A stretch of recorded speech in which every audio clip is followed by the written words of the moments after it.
Good morning, track students. I thought that's Xavier's. You are being recorded, FYI. If y'all didn't hear that right there. I know, right? Hi, Nick. Trent says hi, Nick. So, yes, give each of you a note card. And can you pass one of those here? Actually, we'll do it this way. Pass those two back. Pass that one back. Karan just walked away. Keep one of those. Yes, Aram. Everybody gets a note card.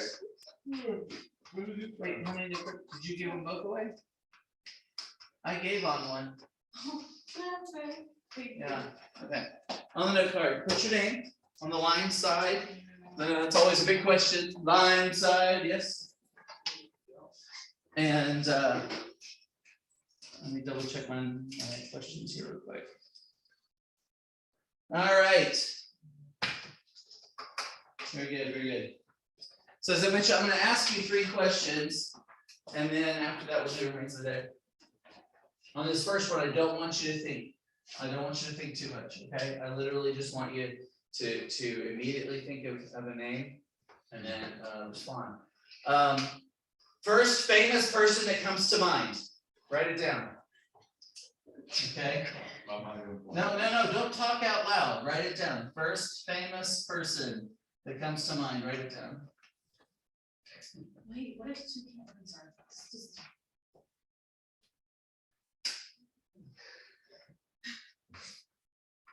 Does everybody write it down? Yes. Did you all put Chris Rock or Will Smith? No. Okay,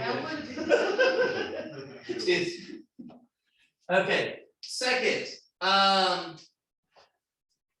who would you invite to dinner, to have dinner with you, like a famous person or whoever, like alive right now? Okay.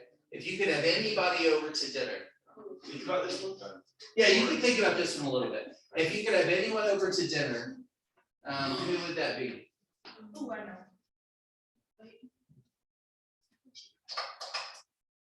Andrew's got that look on his face like, I don't know what the right answer is.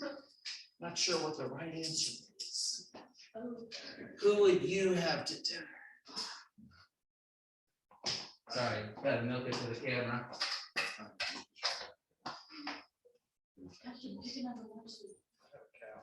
Two.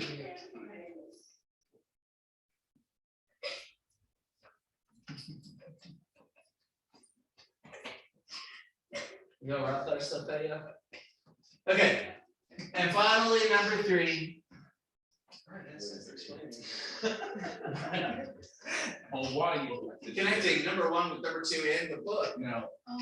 Number 3. The last one is, what do you want to be when you grow up? What do you want to be when you grow up? Like a career at this point. I mean, y'all are about to, guys, I hate to tell you, this is March 31st. Tomorrow is April, the beginning of the last, the last full month of school for you. Next year you go to college and the questions will begin. What is your major? Right. So what do you want to be when you grow up? What's your career?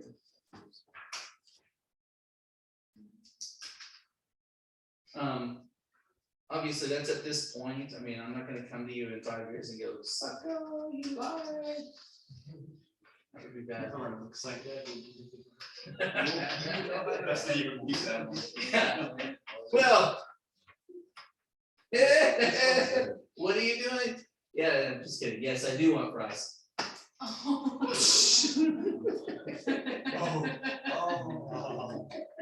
You wanna upside it?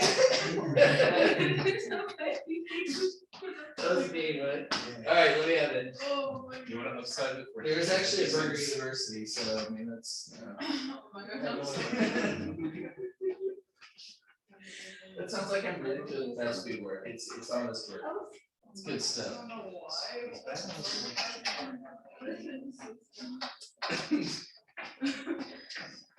Thank you. All right, we're gonna do our remains of the day quiz now. I'm going to pause the recording so that those guys don't have to listen to it, and hopefully I'll remember later to restart it. All right. All right, so let's begin. I kind of flipped through your answers, and they're kind of as I expected. I want to give them back. I want to ask you to do one more question. I know, right? Really hard one. Really hard one. There you go. Nadia. Pass it over to Trent for me. Sophia. Patrick. Jalen, Drew, and Nicholas.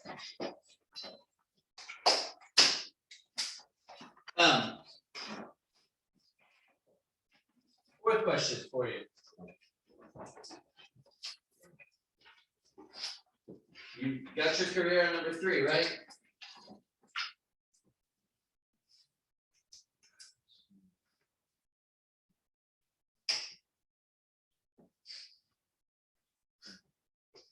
Name someone who does your career.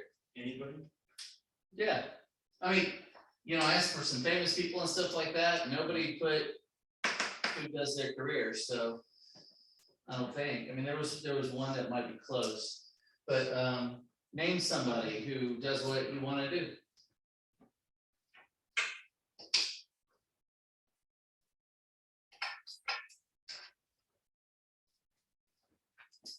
And then I'll take it again. I don't know how to spell his name.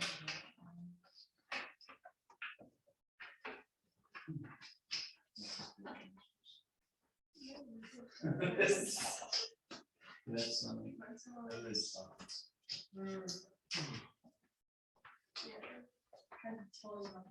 Oh yeah, that's not how you spell it. That's okay.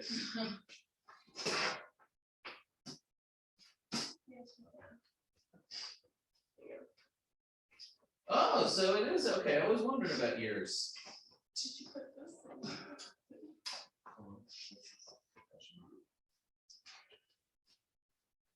So yeah, and I was wondering about yours too, J1. So Trent, you put Chris Bumstead. I've never heard of him, but you said he's famous.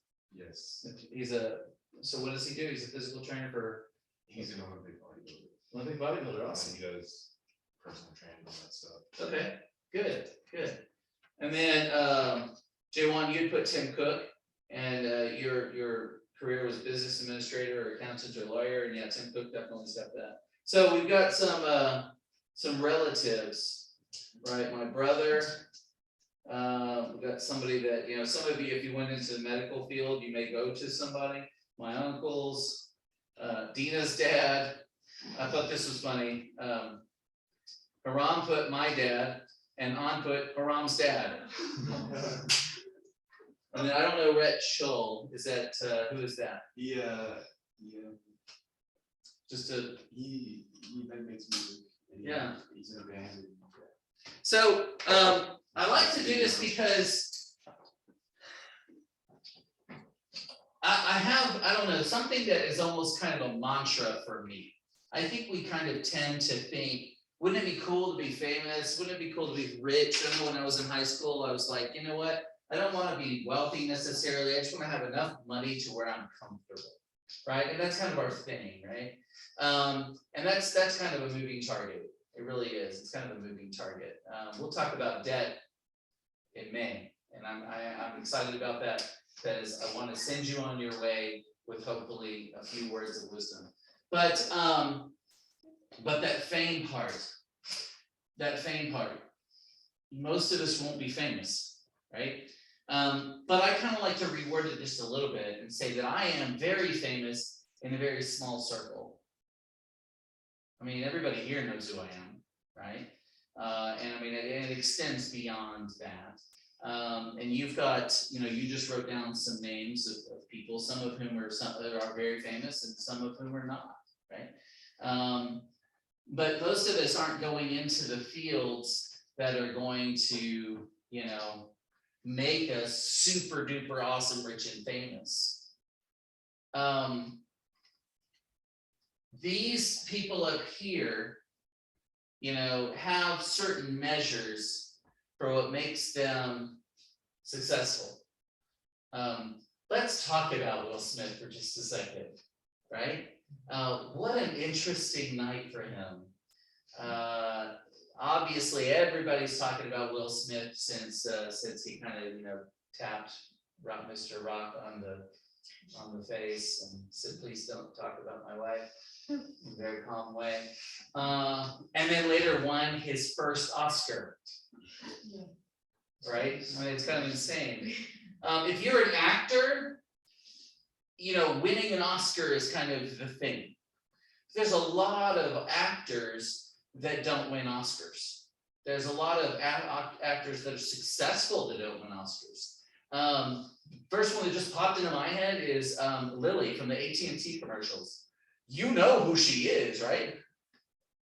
Right? Who doesn't know Lily from the AT&T commercials? Really? You don't watch commercials? You just watch YouTube videos? No. If you, huh?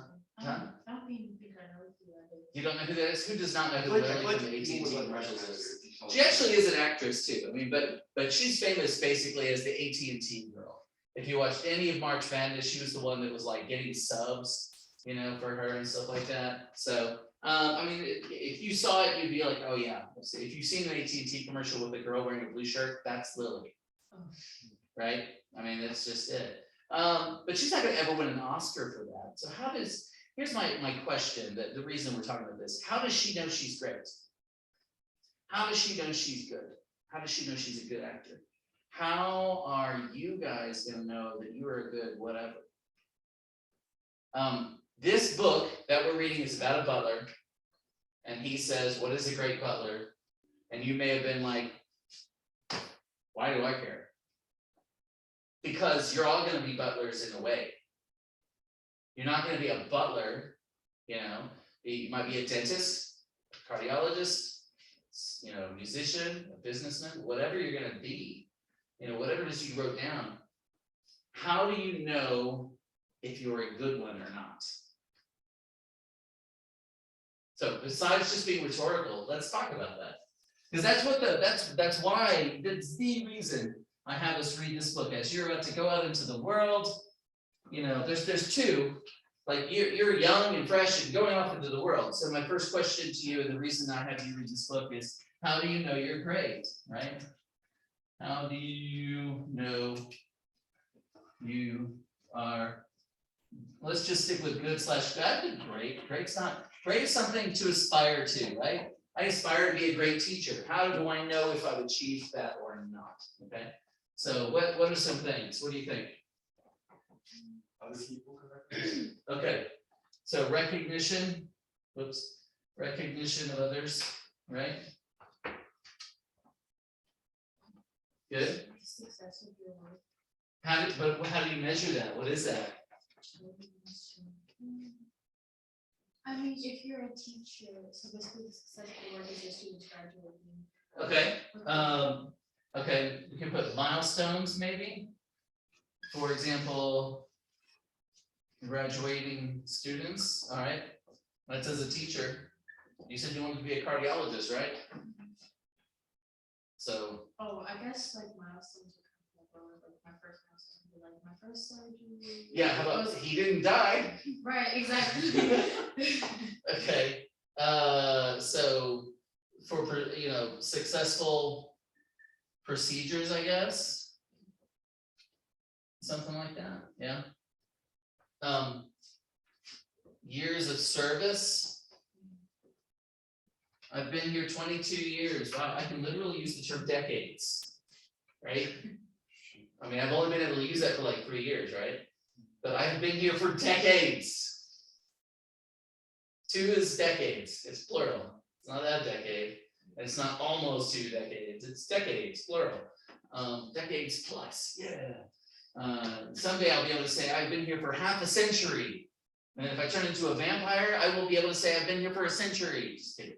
So that's probably not gonna fly. I don't know, half a century would be a lot. Oh. I don't even know how old I would be. Let's not do the math on that. What would it still look like? Right, what does it look like? Just saying. Okay, everybody, please take into your pods. Yes, very good. Are we all here? We're just gonna have cool things. Okay, so what else? What else? How else are you successful? How do you know you're great? Nicholas, what did you put down, sir? Engineering. How do you know you're great? Build successful rockets. Okay, so, that's kind of what the procedures, I guess, successful projects. All right, Or innovations. or innovations, good. You said, huh? Your salary. Okay, so salary. Absolutely.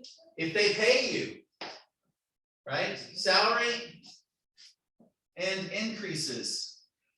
You know what? That's not even, okay, y'all are paying attention to, right? Hello, May, you just made me say that on sound film. That's not even entirely it, right? I mean, it's part of it.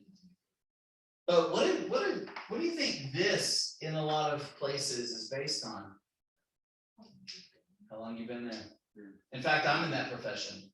If I was specifically, I mean, I get a raise every year. I get the same percentage raise as everybody else, right?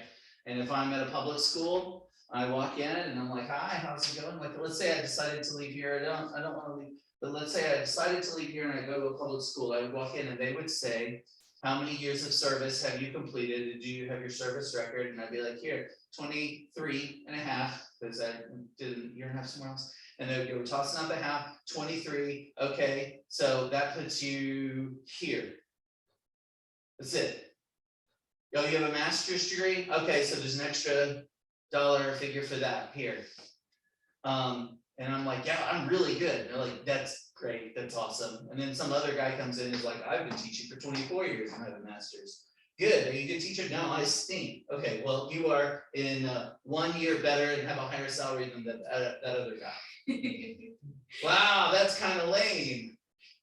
That's really kind of lame. So Put the question. don't do it. Don't do this out loud, but just for a second, think of a teacher you don't like. That teacher and I are getting the same raise at the end of the year. I hope you didn't think of me. Okay, so I don't know. I mean, yes and no, it does. It does and it doesn't fit, right? Because it can be based on that, but it could also. There's a lot of very average workers out there making a lot of money, right? I mean, I have friends who's like, man, my job could be done in like an hour a week. Most of the time, just like play video games and shop online and take 2-hour lunches and bring down 6 figures. I'm like, there's something wrong with this world. There's something wrong with this world. How do I know I'm a good? Let's be specific. How do I know if I'm a good teacher or not? I mean, yeah, I'm graduating seniors, but still. What you say is effectively conveyed to your students. How do I know that?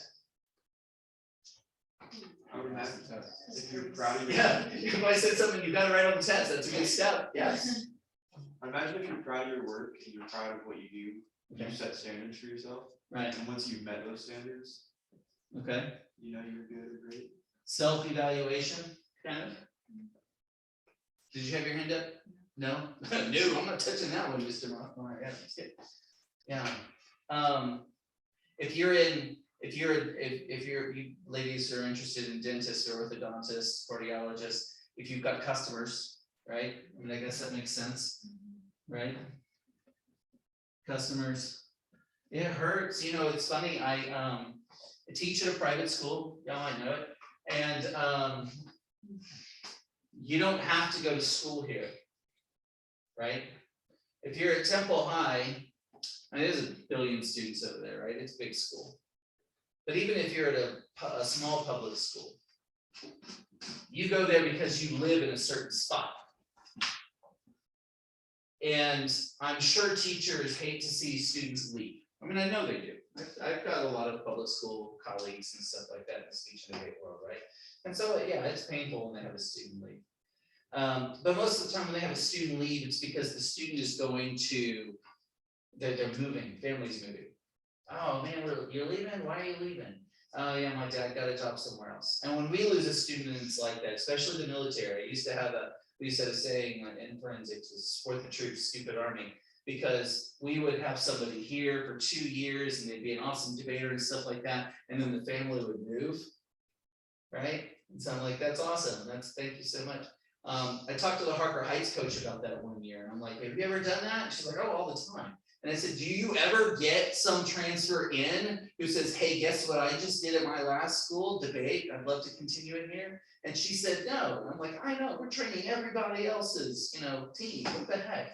So that's painful, but it's more painful when we have a student just, I don't want to go to school here anymore. I'm gonna go to Temple High. I mean, that to me goes, ouch, I lost a customer. What did I do? Does that affect me? Is that, that's painful, right? That's painful. And those of you who are dentists, orthodontists, I don't know about cardiology, that's probably like, we don't care, just open it up, somebody. But I mean, if you're in business, I mean, when a customer decides, I'm gonna go somewhere else, that's gotta hurt. That's gotta hurt, right?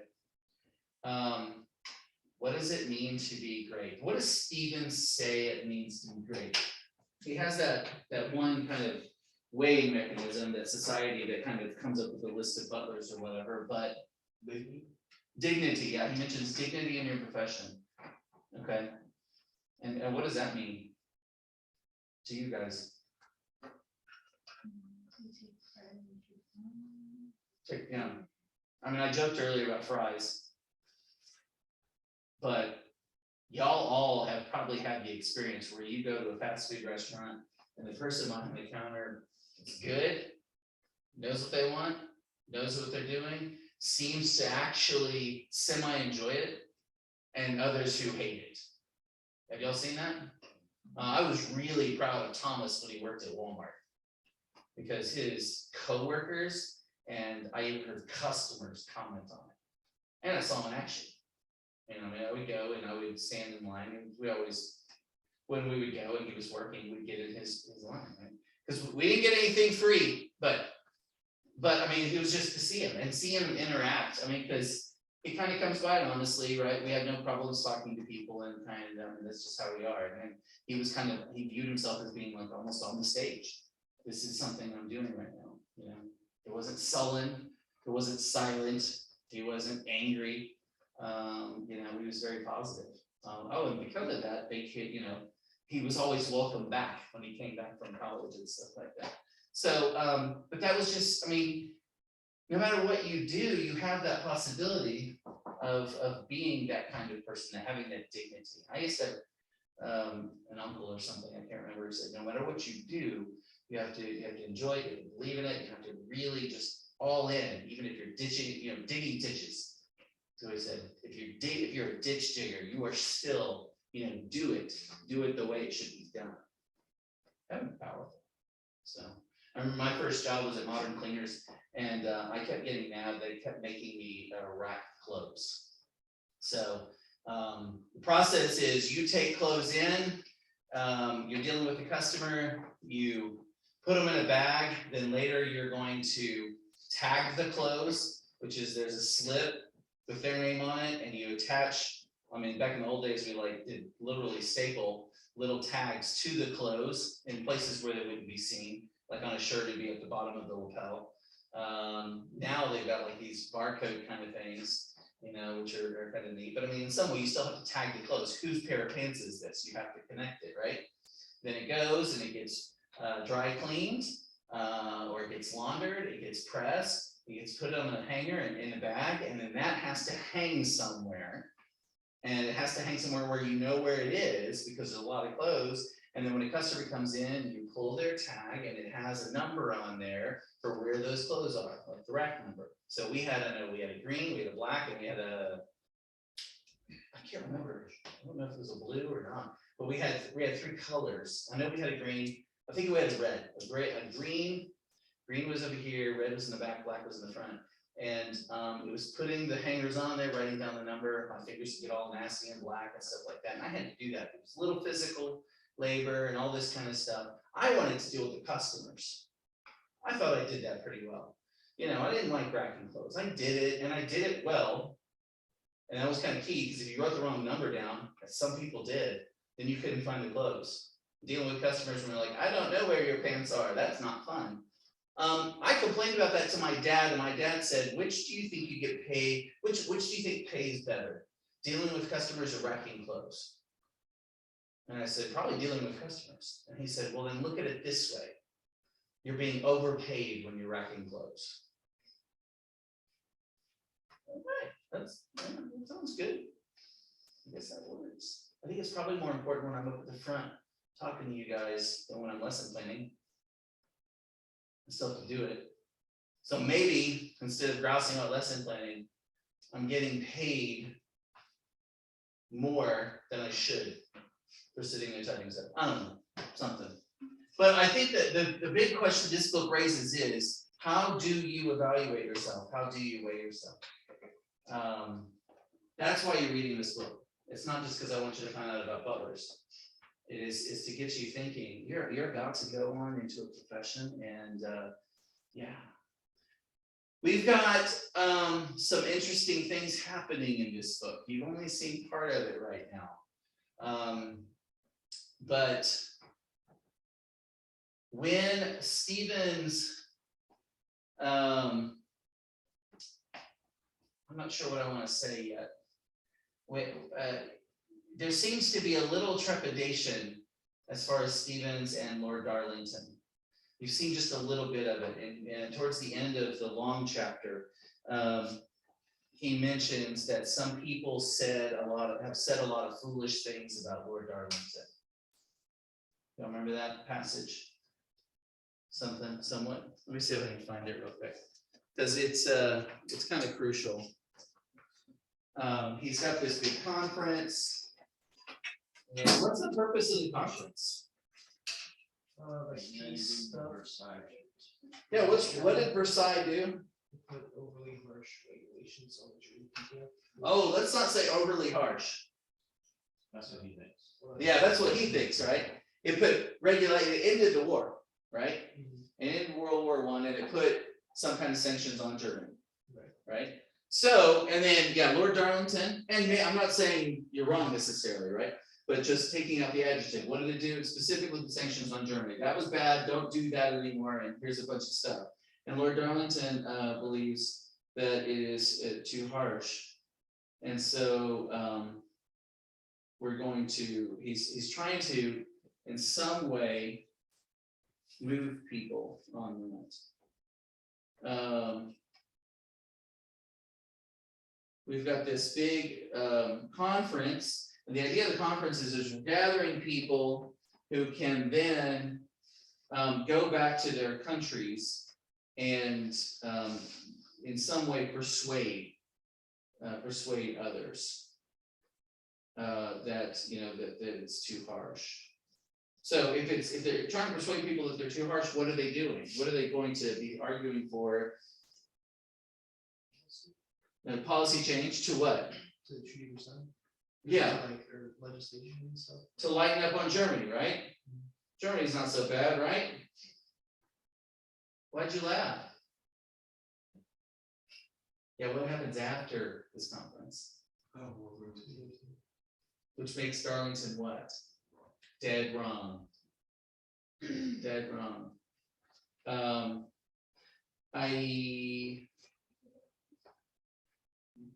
But wasn't there a certain truth though in that like Germany's economy was ruined because they Sure. pay so much like if they had sanctions. less harsh firms, would they recovered better and wouldn't have been so desperate for it. Yeah. Sure. Yeah, I'm not necessarily disagreeing, but But it just makes Lord Darlington look bad yeah. because he supported that. Yeah, because what happens? How do you think he's gonna come across? He's a Nazi supporter. Yeah, he's gonna come across as a Nazi sympathizer, right? I think this is the passage, maybe somewhere in here. It says, by the turn of 1922, his lordship was working with a clear goal in mind. This was to gather under the very roof of Darlington Hall the most influential of the gentlemen whose support had been won of the view. Now this is in it. Yeah, he had a German friend And, oh, it's, at one point, he actually mentions that he tells Stevens that he hates what he's seeing, what's going on. Oh,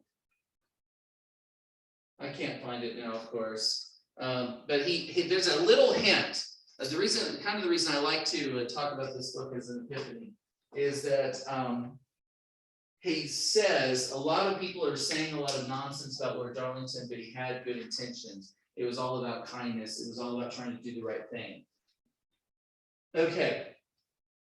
When he checks in at the hotel, the lady sees Darlington Hall, and Stevens has one interpretation on why she kind of looked like, oh, yeah. But I think there might be another reason that she actually, her eyes were up. And I did not, in all honesty, read the very last chapter of this section. I can't remember. Have the visitors from to Darlington Hall asked him already if he served under Darlington? Did that happen? You're nodding and say no. Oh, you say he said no. Yeah, yeah. They asked and he said no. It's not going to be the only time he denies Lord Darlington. Well, why is he doing that? I mean, he gave a reason. Oh, because, it's not really good for butlers to talk about their employers and stuff like that, which I get. But that's not exactly, as Faraday even says, it's not exactly the same as denying that you actually even worked there, right?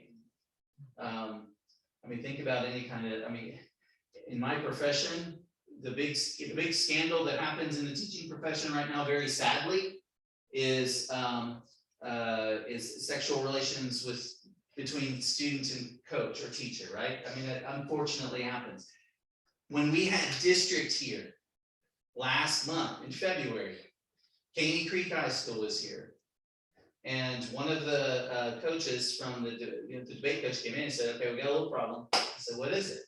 And he says, well, one of our judges is having to deal with something at school. Yeah, I saw his school on the news the next day.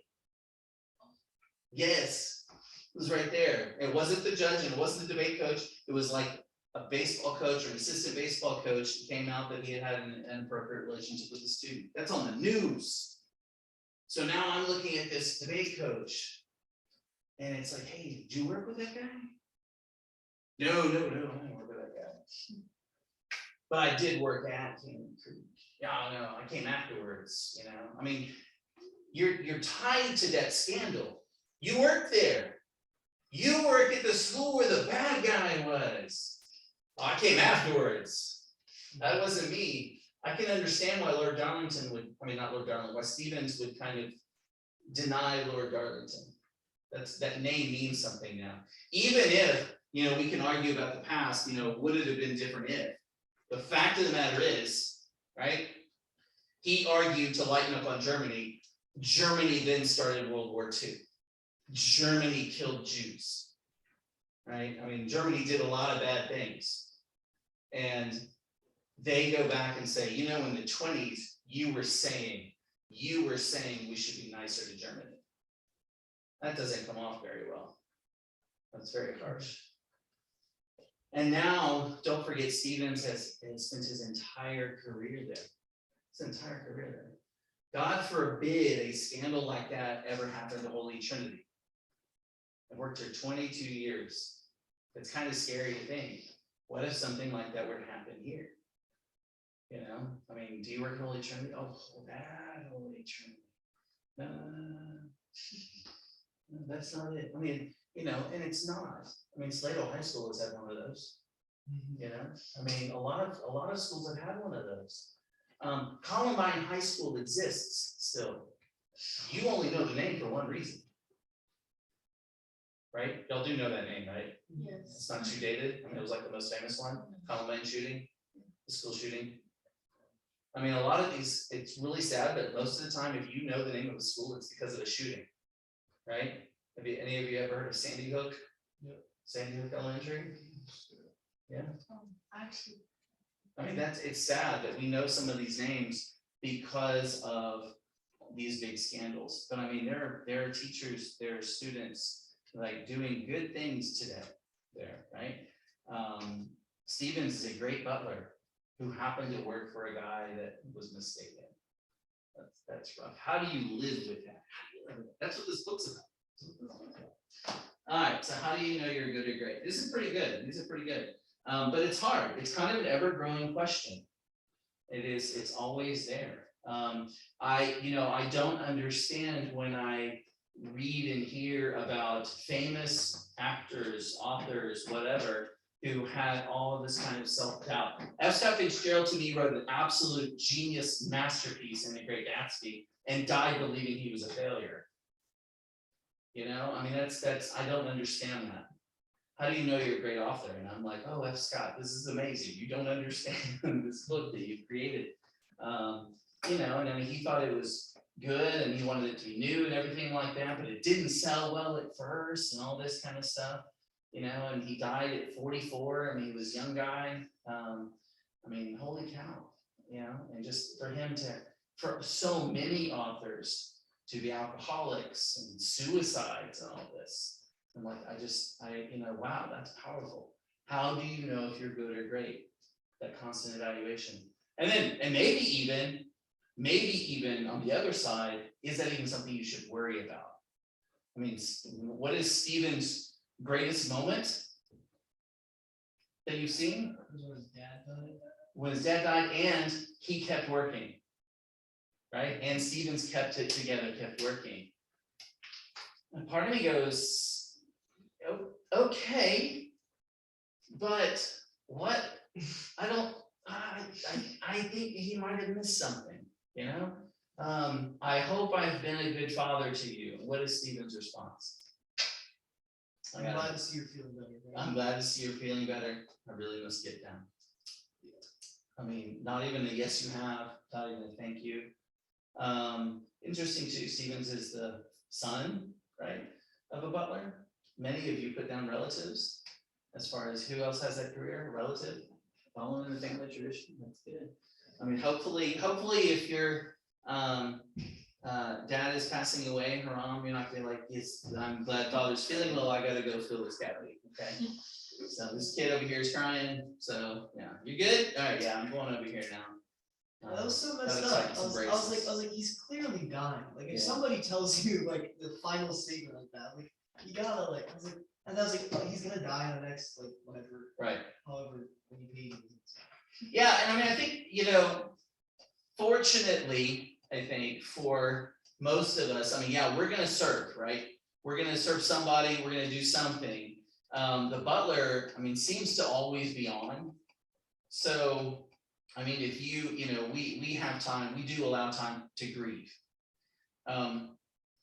But honestly, in this position, I mean, just as a teacher, I mean, there are days I can't be absent, right? I mean, just in my head, there are days I can't be absent. What do you think, Jalen? Should I just not show up on Saturday? We're hosting a tournament on Saturday. I have to be here. I have to be here. I mean, the connection between, or the struggle between work and family, work and leisure, work and everything else, it's real and it's there. I have to be in this room to teach you guys. And if I'm not, I have to do something, right? And okay, yeah, there's a little freedom. I wasn't here Tuesday, woo. But there's still times when I have to be here. There's still struggles, like right now, if I was like, guys, I'm just gonna leave you right now. I'm kind of done for the day. That's what college professors get to do. It should be nice. They can cut class short and send them on their way. So I had a college professor at UD that liked to smoke in class, and he got complaints. And this literally happened while I was there. The semester before I took his class, somebody filed a complaint with the provost and everything, and they finally convinced this very old professor who's been there forever. He could no longer smoke in class. His classes then got cut in half as far as the time, because you basically went until he wanted his cigarette, and he was like, "Okay, that's it for today." And walked out. I mean, it's not every profession to do that, So But there's, yeah, that struggle between work and family is there. I think Stevens, you're kind of seeing also a little bit of it. The thing that, as I'm rereading the book this time, the thing that hit me early on that I'm really trying to keep going back to is loneliness. I really truly think that Stevens is lonely at the beginning. I mean, when he's flashing back and thinking about these times, I mean, I think that conference for him is his glory day, even though his father died.